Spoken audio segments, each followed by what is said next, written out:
అనంత కరుణామయుడు అపార కృపాశీలుడైన అల్లాహ్ పేరుతో ప్రారంభిస్తున్నాను. సూర్య అన్నజ్మే అక్టోబరుకు 13వ వివరణ.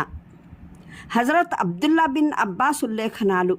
ముస్లింలో వచ్చిన ఉల్లేఖనం ప్రకారం మహానీయ అబ్దుల్లా బిన్ అబ్బాస్ రజీని చూసిన దానిలో మనస్సు ఆబద్ధాన్ని కల్పించలేదు. తిరిగి అతను మరోసారి అతన్ని చూశాడు అన్న వచనాల భావం అడిగినప్పుడు ఆయన దైవ సందేశహరులు తన ప్రభువును 2 పర్యాయాలు తన హృదయంతో చూశారు అని చెప్పారు.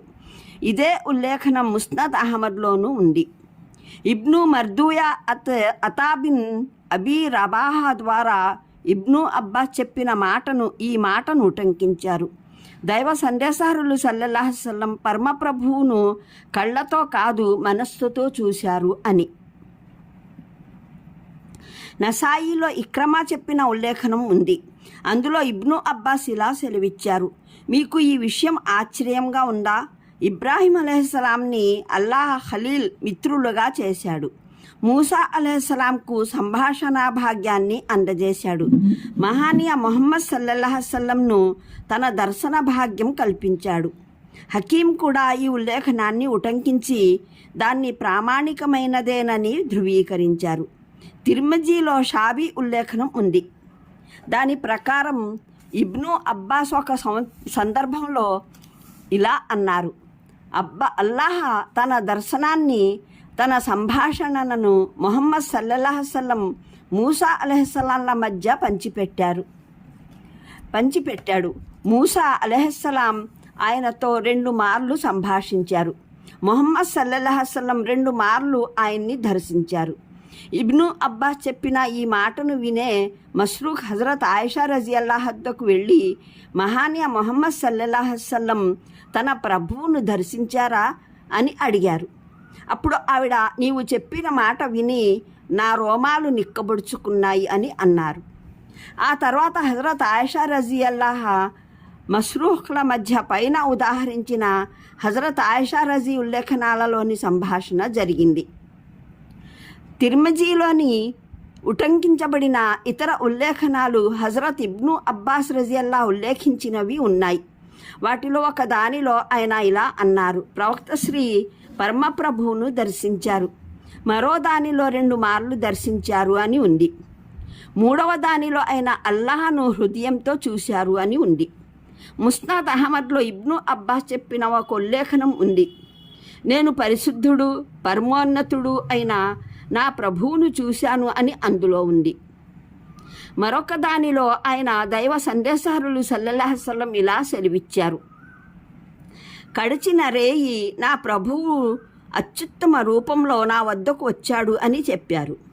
ప్రవక్త శ్రీ సల్లల్లాహు అలైహి వసల్లం చెప్పిన ఈ మాటకు అర్థం ఆయన కలలో పరమప్రభువును చూశారు అన్నది. తబరాని ఇబ్ను మర్దూయా ఇబ్ను అబ్బాస్ చెప్పిన మరో ఉల్లేఖనాన్ని ఉటంకించారు. అందులో దైవ సందేశహరులు సల్లల్లాహు అలైహి వసల్లం తన ప్రభువును 2 మార్లు తిలకించారు, ఒకసారి కళ్ళతోనూ మరోసారి హృదయంతో అని ఉంది.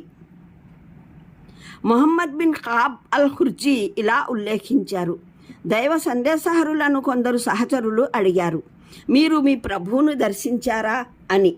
ప్రవక్త శ్రీ సల్లల్లాహు అలైహి వసల్లం సమాధానంగా, నేను ఆయన్ని 2 మార్లు నా హృదయంతో చూశాను అని అన్నారు. ఇబ్ను అబీ హాతిమ్ ఈ ఉల్లేఖనాన్ని ఇబ్ను జరీర్ ఈ పదాలలో ఉటంకించారు.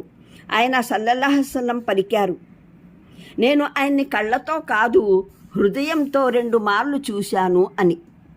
హజరత్ ఆనస్ బిన్ మాలిక్ నుడివిన ఒక ఉల్లేఖనాన్ని మేరాజ్ గాథ క్రమంలో షురైక్ బిన్ అబ్దుల్లా చెప్పగా ఇమాం బుఖారీ కితాబు తౌహీద్లో ఉటంకించారు. అందులో ఈ పదాలు ఉన్నాయి: ఆయన సిద్రతుల్ ముంతహా వరకు వెళ్ళినప్పుడు మహత్తర గౌరవోన్నతుల ప్రభువు అల్లాహ్ ఆయన సల్లల్లాహు అలైహి వసల్లంకు చేరువయ్యాడు. ఆయన పైనే తేలియాడుతున్నాడు. కడకు ఆయనకు దైవానికి మధ్యన 2 విల్లులు లేదా అంతకన్నా తక్కువ దూరం ఉండిపోయింది.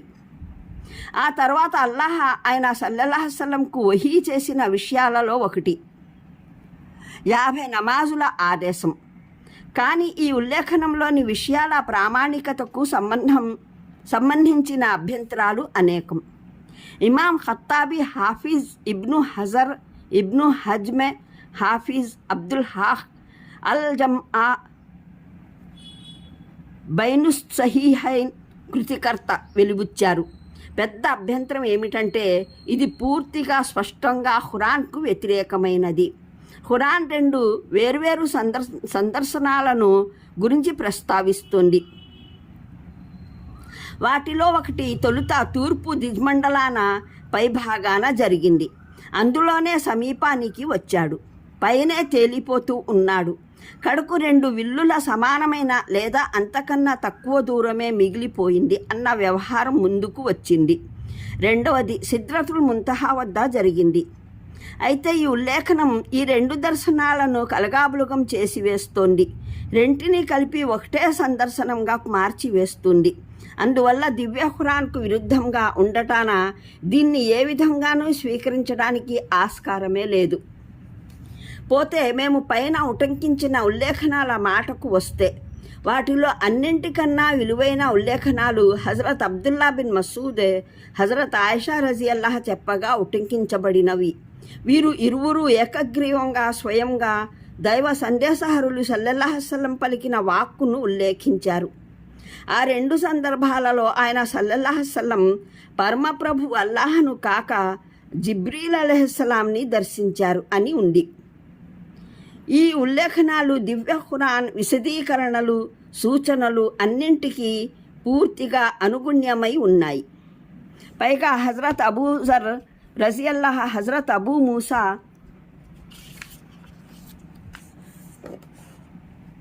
అషారీ రజియల్లాహ్ ప్రవక్త సల్లల్లాహు అలైహి వసల్లం చెప్పగా ఉటంకించిన విషయాలు కూడా వీటిని సమర్థిస్తున్నాయి. దీనికి భిన్నంగా హజరత్ అబ్దుల్లా బిన్ అబ్బాస్ ద్వారా హదీసు గ్రంథాలలో ఉటంకించబడిన ఉల్లేఖనాలలో తీవ్రమైన గందరగోళం కానవస్తుంది. ఒక దానిలో ఈ 2 దర్శనాలను కళ్ళతో జరిగినవి అని అంటున్నారు. మరొక దానిలో 2 దర్శనాలను మానసికమైనవి అంటున్నారు. మరొక దానిలో ఒకటి కంటిది, మరొకటి మానసికమైనది అని అంటున్నారు.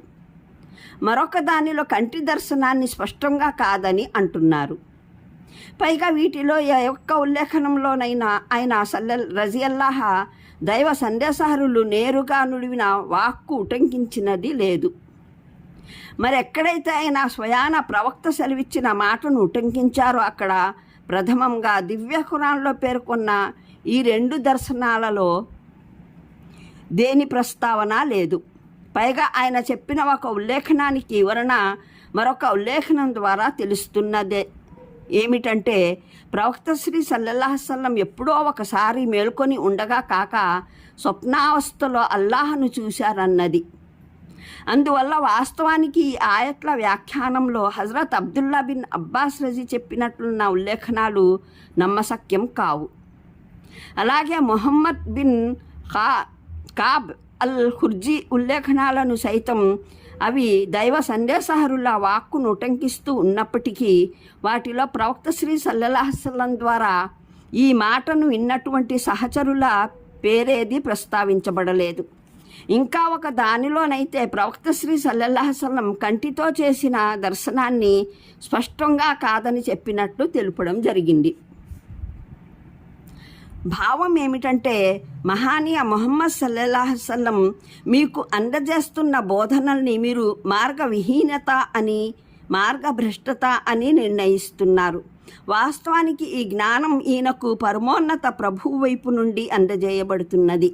పైగా ఈయన సల్లల్లాహు అలైహి వసల్లం మీ ముందు సాక్ష్యం పలుకుతున్న యథార్థాలన్నింటినీ అల్లాహ్ ఈయనకు కళ్ళారా చూపెట్టాడు.